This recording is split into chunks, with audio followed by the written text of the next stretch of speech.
Hello everybody and welcome to an Elder Scrolls Online video with me, Sherman. Today we're going to be talking about the Trinimac Guard build, and that is a build that I made. It kind of mimics the meta, but it's not a meta build in that sense. It's a good build for beginners. And what I mean by beginners is like people who just hit CP 160, new people to the game who just recently got to 160. It's a good starter build for those kind of people. It's a basic build, it's very simple, and it's very cheap also. So let's get into the build real quick. We're going to look at it. Please excuse the Munda Stone. I could have went with something better like the Tower Stone or the one that gives you increased health, that kind of thing. But I decided just to leave it for now.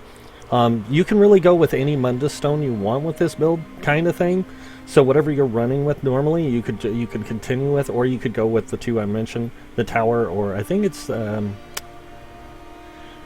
well, I don't remember what the other one is, to be honest, what the one for health is. But either one of those would be good. And also Tri-Stat food would be better than what I'm running right now. I'm running magic food and health food, so I can get that increased magicka because of the build. And like I said, very simple build, very easy to put together, and it's very cheap. Now, I did something a little different. I went for full reinforced gear. That means everything I'm wearing is reinforced to give me the increased resistances, to make it a little bit easier to tank normal dungeons and vet dungeons. And so you can gather the keys and stuff necessary to get a monster set and then work towards gathering the stuff that you want for the sets you want to play with. Now, this is a really simple tank build. Anyone can use it, but you have to be a Dragon Knight in order for it to work. You could try it with other classes. I don't know how well it would work, but you could try it with other classes and come up with a different combination of stats and stuff. So let's go ahead and take a look at the gear, just so you guys can see that. You just saw the stats here. I have a 25k max magicka with food and a 25k health with food. I have a 14k stamina. It doesn't go up much at all, but it would go up with food. And I don't have Undaunted either, so that's why my stats seem so low right now, is I don't have Undaunted. But I do have good resistances, which makes this build work really well. Now, I am wearing two 5-piece sets and a monster set. The monster set is not hard to get if you go after it. It's the dungeon itself to get it in. I think it's City of Ash, or it's one of those. But it's really simple to get. It's a really quick and easy set to get. You can look it up on the wiki, but it's the Infernal Guardian's Visage. And it's kind of why this is called the Trinimac Guardian, or Trinimac Guard, is because of the two sets, the way they work together. They both require you to use a damage shield in order to get it to work. So I'm wearing this for the lobbing of the fire things and stuff when you fire off your damage shield. It works really good against boss encounters and stuff. It gives you a way to apply some extra damage, but it also gives you a little bit extra magicka, which you kind of need for the build to work properly. I wouldn't say you need a lot of magicka, but you do need a decent amount to keep the stuff going. Next up is a 5-piece Mark of the Pariah set. Now this set's really cheap right now for some reason. I don't understand why a lot of people don't use it, because it seems to offer a good amount of resistances, especially when you lose health. So whenever you take health, you lose health, you start to gain more resistances with the 5-piece set. Really kind of a mixed set here. Now I do have this in all blue, both sets, because I couldn't get it in purple quick enough. It was taking too long, so I just went and bought it in blue. I do have purple pieces of this. I just winded up holding on to it on my main character. So, but as you can see, I'm running 5 pieces of Pariah, and then on top of that, I'm running a 5-piece Trinimac's Valor. Now, the 5-piece Trinimac's Valor does give you magicka recovery, 2 of them. It also gives you some max magicka, but the jewelry is arcane, so it gives you more magicka. So if you wanted to, you could give up or grab some Tri-Stat food, like I said, and you would get still about a 25k health, a 25k magicka, and a 20k stamina with the Tri-Stat food, and it would come in real handy. But it's the 5th piece to this that makes the set. And it's when you cast a damage shield on an ally, you have a 20% chance to call down a fragment of Trinimac that heals you and your allies for 3,454 health and damages the enemies for 3,800 magic damage over 5, or in a 5-meter radius. And the effect can go off every 5 seconds if you're firing your damage shield in a certain succession. Now, what I mean by this build is similar to the meta, it is and it isn't. The meta calls for Tavas and another set, some other sets like that, but it's how the sets work. It's more of a group support set, and this does the same thing, or group support build, and this is kind of the same thing. With that healing and stuff there, that's a way of offering some support to your allies, and then of course, this can also add some support to your allies because it does do that extra damage, but you're not looking to do a lot of damage. It just helps apply extra damage for you and your group, and it does help you get rid of some trash when you're in dungeons. But this is the sets, and as you can see, I have a pretty decent resistance level, and I'm not even buffed yet. So, on the weapon, or on the jewelry, I am running shield play enhancement on 1, which gives you reduced costs of bash and reduced costs of blocking. And then on the other 2, I'm running a spell damage and a weapon damage, just to give me that little extra for my abilities, certain effects on my abilities. And we'll get to those in a second. Down here, I'm running 2 reinforced shields. Both of them are Trinimacs. And then the swords there's 2 opposite swords because I couldn't find 2 of the same. And the other one that I did find of the same, it was too expensive. So I just decided not to get it. And so I went with Trinimac's Valor's Decisive Weapon. And the Decisive Weapon, the reason I went with it is to get some extra ultimate gain in there. So that way when you're building ultimate, anything that you use that gets ultimate, like your light attacks, your heavy attacks, your heroic slash, you have a chance of getting 1 ultimate every time those generate ultimate. And then of course whenever you fire off one of your damage shields, it'll also give you 3 ultimate. So you have a chance of getting an extra one with that as well. It's just a way to try to get more. So, and the build does have some ultimate play in it, which offers some group support and stuff. We'll get to that. What I mean by the 2 weapons, I wanted to get 2 decisive weapons for that purpose, but I wound up going with this one instead because it was cheaper, and it was a precise weapon, and it gives you an increased spell and weapon critical by 2.5%. At max, it does like 3%, I think it is, or 4, maybe 3.5 or something. I don't really remember, to be honest. Okay. But yeah, it's a really good. I mean, the set combination seems odd, but it actually works pretty well when you're playing it. Now, I did play this in a dungeon earlier, and I played it in a normal dungeon and an event dungeon, and then I also tried it in a public dungeon. In a public dungeon, it worked really well. In the normal dungeon, it worked really well. In the event dungeon, it worked well, but it didn't work as good as I'd hoped it would. So, let's get into the skills. So for skills, I kind of went with a mixed bag here. When it comes to the way the build plays, I didn't quite have the abilities unlocked where I wanted them. So I kind of switched some around as I was trying out new things. I switched a few around to give me more benefits. So starting with the first one, I took Molten Whip for increased weapon damage, but also because it has a chance to knock enemies off balance when you use it if they're already immobilized and stunned. So I figured that would be a good one to use, especially since I block a lot of heavy attacks and it sets them off balance already. And then there's times when I can bash somebody and stun them, and then I can get them with that, that flame weapon, knock them off balance. And I can do that every 5 seconds. So it's a really good combination kind of thing there. It's a combo play thing. And it also does flame damage on top of that. And since I'm a DK, I get increased flame damage. And I'm a Dark Elf, and I get increased flame damage. So next up, I have Piercing Armor. Now, the Piercing Armor is the main part of the build, of course. Being a tank, you want to be able to taunt your enemies. It also applies Major Breach and Major Fracture, reducing their spell and physical resistance by 5,280 for 12 seconds. Really good skill to use to get some extra damage in there, not only for you, but for your group mates as well. Not something that I would normally run with, because I don't normally run a tank with a sword and board. I play my main tank, which is a 2-handed. But when I did run sword and board, of course I'd use this. And this character technically uses sword and board anyways when I play them the way I normally do, and they get that extra damage in there a lot better with that. Next up, Heroic Slash. Like I said, I haven't never leveled this, but getting that ultimate gen is part of the build anyways, and most people are used to using Heroic Slash anyways versus Deep Slash.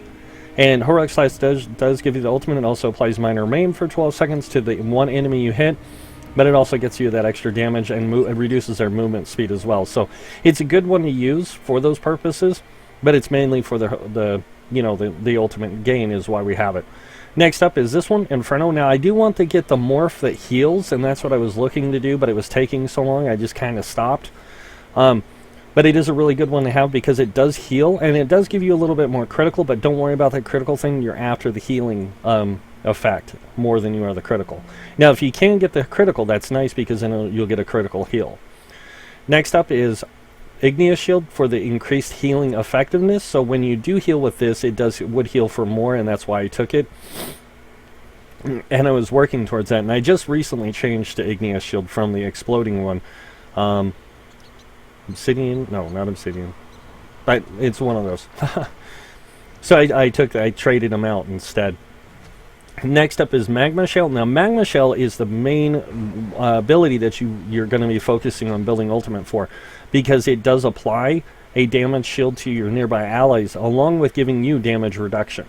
So it gives you 3% of your max health and damage reduction, and then it gives you a extra damage on top of that, which is pretty nice. But it's that damage shield for your allies that you're looking to do, to apply to them as much as you can.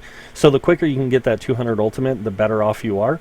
It would be maybe better to go with a different upper set, like maybe Akvari Dragon Guard, or even, I can't even think of it, like even Tavas if you wanted to, but then you'd have to put evasion on here. But you could do either one, and you could get that extra ultimate in here. And if you wanted to, you could even go for Blood Spawn to get the the helm and shoulder set, the monster set, to get that extra ultimate. But it was just something I was looking at, I was trying, and it works. It does work really well with the setup it has. It takes a while to build that 200 ultimate. And usually I do it between boss encounters, and then when we're at a boss, I would fire this off, and then build up ultimate, fire it off again, build up ultimate, fire it off again. And usually in most boss encounters, I was firing it off 2 or 3 times. So next up is the back bar.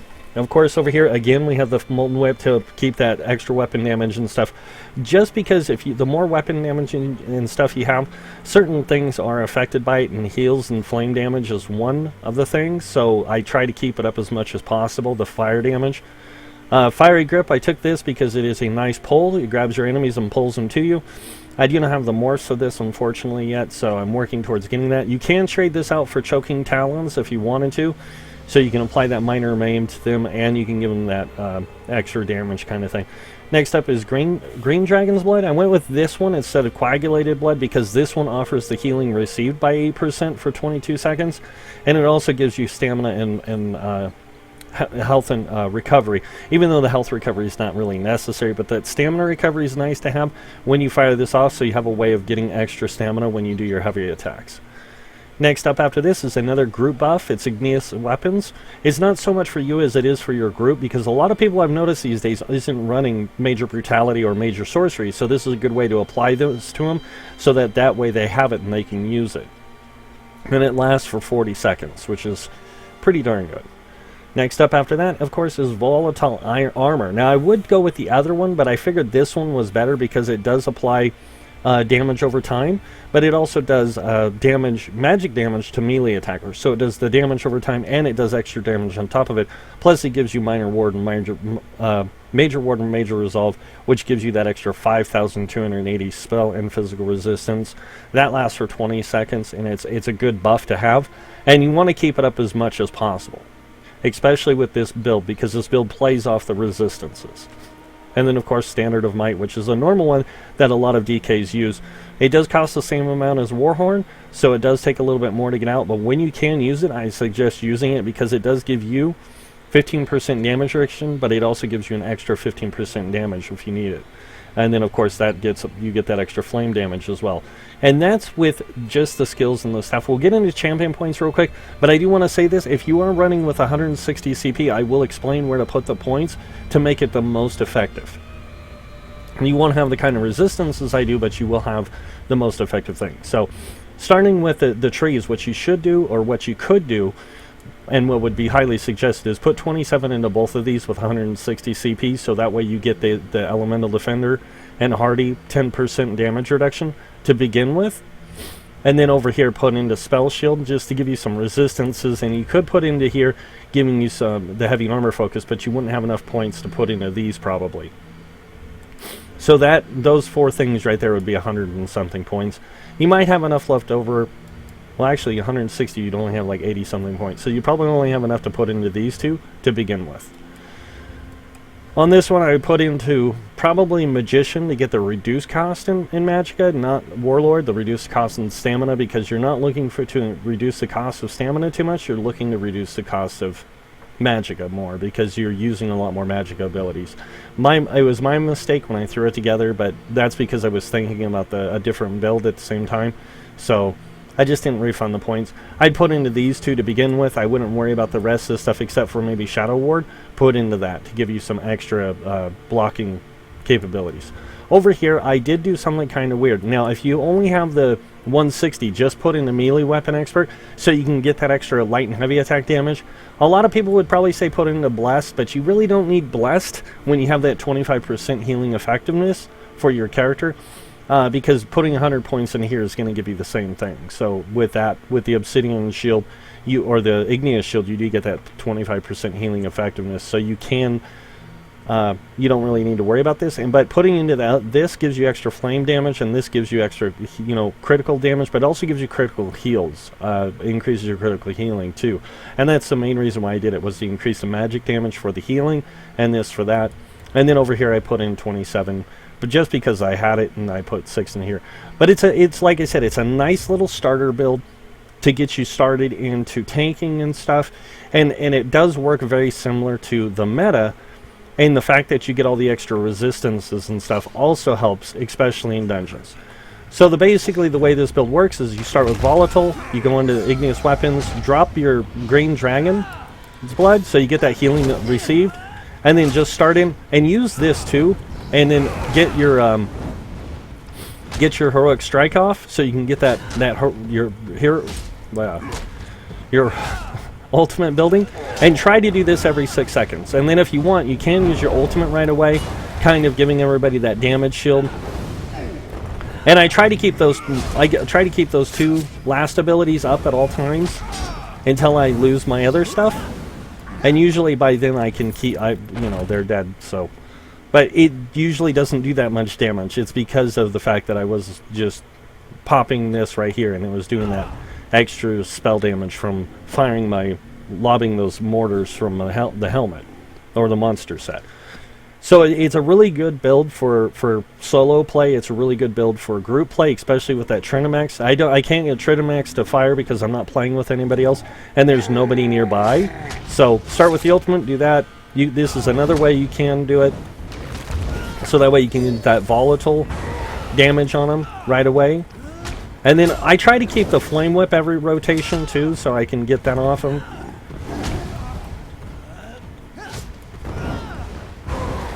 But as you see, the lobbing thing does a little bit of, quite a bit of damage. But you don't take a lot of damage because you're bringing up that damage shield quite a bit. And you do regen magic kind of slow at times, but it is a pretty good setup anyways for that. So it does have some resource issues, but carrying some mana potions with you wouldn't be a bad idea.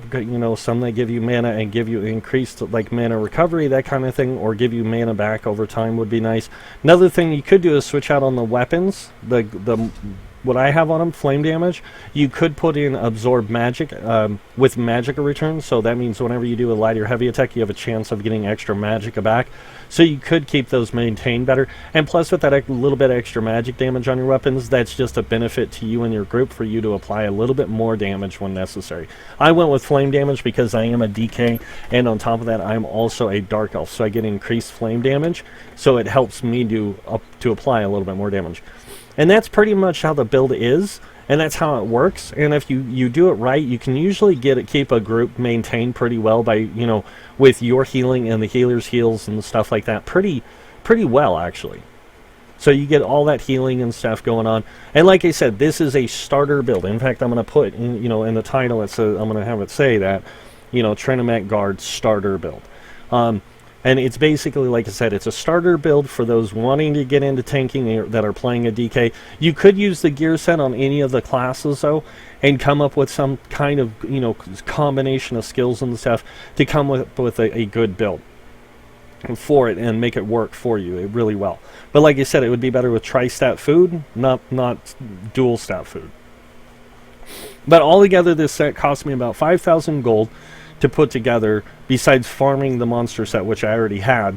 But I already know the dungeon pretty well, and I can go farm it all I want if I need to. But it's a pretty easy dungeon to run through, or even on vet mode. And if you're not doing it on hard mode, it's really easy to get. And this, like I said, this build will work in all normal dungeons and in vet dungeons.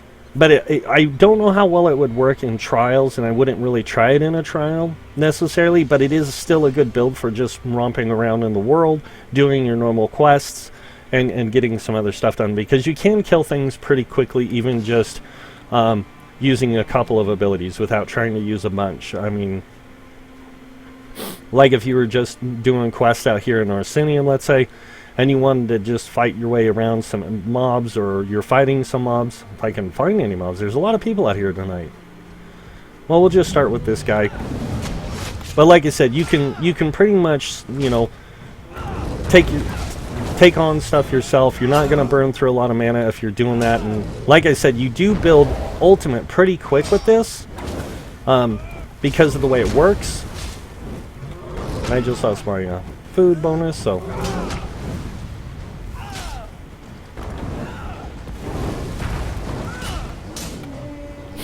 So you do have that benefit of solo play as well. Now, a lot of people say you can solo play with a lot of tanks, but most of the tanks, it takes a lot more to do damage and stuff. And I was just looking for something that would be fun for somebody to play, to make it easy for them to have a build to start with. And like I said, one that's not hard to get. Trinimac is not a hard set to get, neither is Pariahs, because you can buy a lot of those off the trading post for pretty cheap. And you can get them pretty quickly too if you come here to Orsinium and farm them, if you have the DLC. If you don't have the DLC, I would suggest just buying them. And that is Trinimac's Guard, guys. So if you guys like this video, please hit that like button. It would be greatly appreciated. If you want to see more videos by me, I do try to post videos on a daily basis, but I can't make, promise everything, because miracles don't happen every day. I wish they did, but they don't. So I try to post videos every day, but if I don't, I'm sorry. And you guys are getting a bonus video, so be happy about that. But yeah, that's it for this build, and that's it for this video. So thanks for watching. Until next time, have a wonderful day, and I will see you all later. Bye.